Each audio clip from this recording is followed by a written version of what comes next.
Joining me now is retired U.S. Navy Admiral and Ukraine Reconstruction Summit co-chair Mike Hewitt. Admiral, it's nice to have you this morning. We so appreciate your time.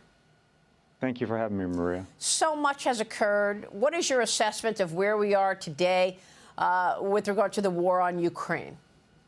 You know, there has been so much that's occurred, and I hearken back to the word that I haven't heard a lot of, which is statecraft.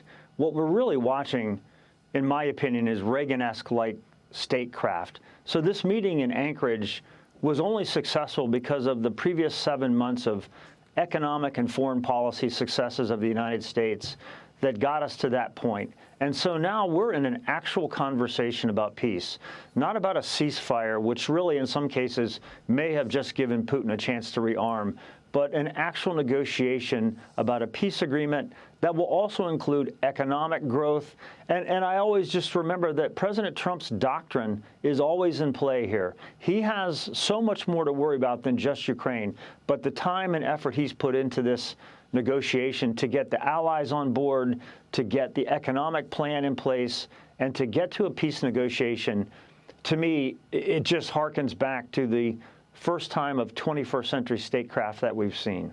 Well, I mean, President Trump has put a lot of effort into actually getting this meeting on the books and, in fact, getting the conversation underway to have the beginning of an actual ceasefire or the beginning of a discussion. What will that look like, though? Do you think at the end of the day the bully wins, that Putin will gain more territory? I think a ceasefire really, in some ways, was not going to advance the peace deal, and in some cases may have given Putin a chance to rearm. In this particular case, the pressure's on for a peace agreement, and I give President Trump credit for understanding, at least to some degree, President Putin's perspective on this.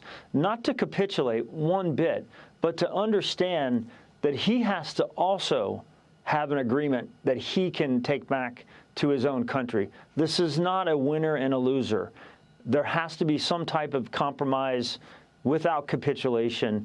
This is going to be difficult, but I think what the president has done is put all the cards on the table, that he's willing to do what it takes to get that trilateral meeting done if needed. But more importantly, the Europeans have now coalesced around President Trump and his vision of peace.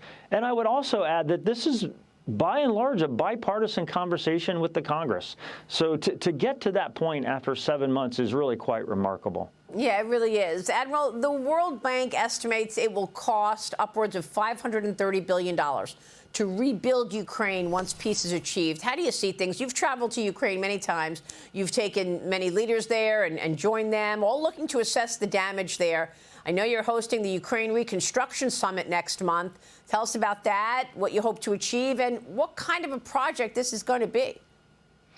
As we move from emergency aid or military support to actual commercial growth and economic entanglement between the United States, its allies, and Ukraine, this is really our first opportunity since the Korean War to win the war by winning the peace.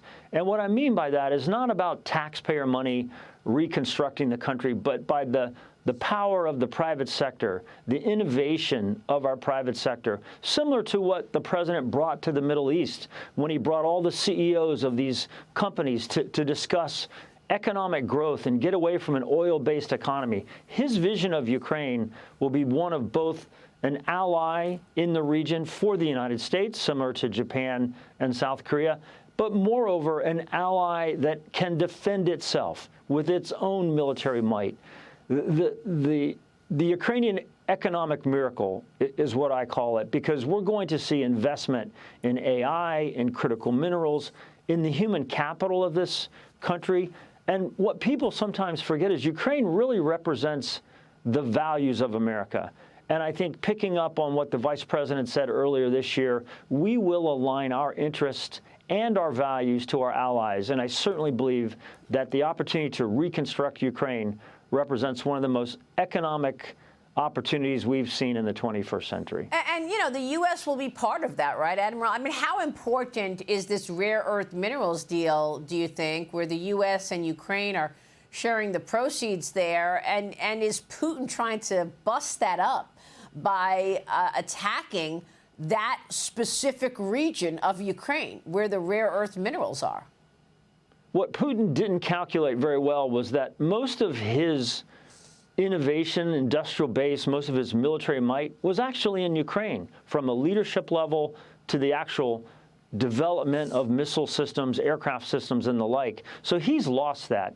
But he also understood that the $20+ trillion of critical minerals that are in Ukraine are up for grabs. And this is really where the Chinese have a clear eye on Ukraine.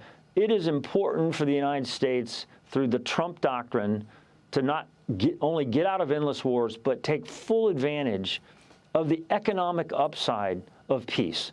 And we will focus on minerals, we will focus on AI, we will focus on the challenges of the recovery of this country.